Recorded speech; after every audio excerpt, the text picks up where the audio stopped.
Kota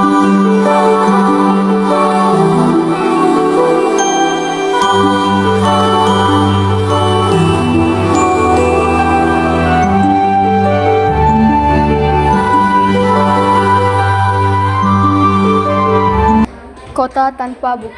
Pernahkah kau ke toko buku, perpustakaan, atau taman bacaan?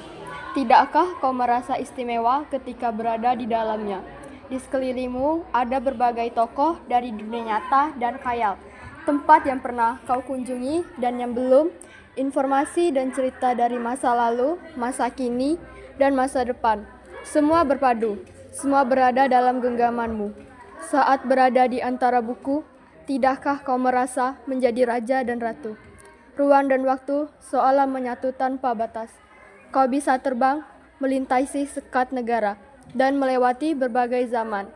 Kau bisa menyelam ke dalam samudera, melayang di angkasa, bercanda dengan aneka satwa, dan berkelana di tengah padatnya kota, juga di rimba raya. Kau tahu, buku adalah jendela dunia, kunci pengetahuan, dan pintu wawasan.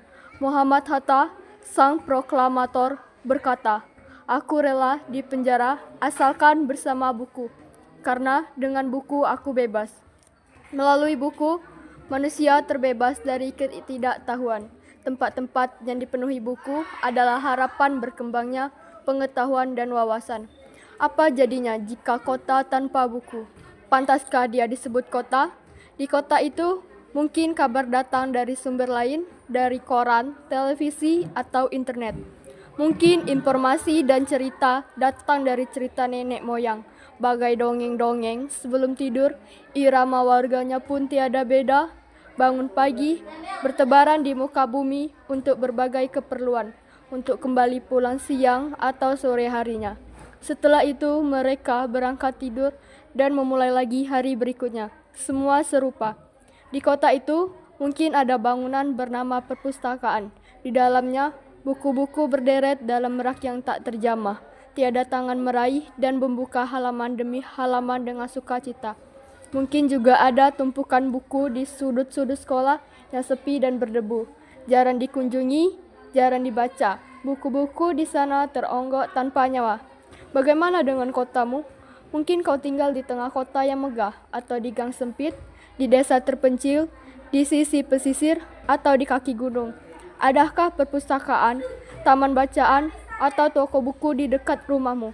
Jika ada, apakah tempat itu menjadi wadah berkumpulnya anak-anak dan warga? Menjadi pusat berkembangnya wawasan dan pengetahuan, atau hanya menjadi pajangan? Maukah kau menjadi orang yang menghidupkannya? Kau bisa mengunjunginya dan mengajak teman-teman membaca dan berbagai cerita di sana. Jadikan tempat itu sumber kegembiraan dan pengetahuan. Jika tempat itu belum ada, maukah kau menjadi orang yang mulai menghadirkannya? Kau bisa memulainya dari sebuah sudut di teras rumahmu. Ajak teman-temanmu memulai langkah baru. Jangan biarkan waktu berlalu tanpa buku. Siapapun dirimu, bersahabatlah dengan buku.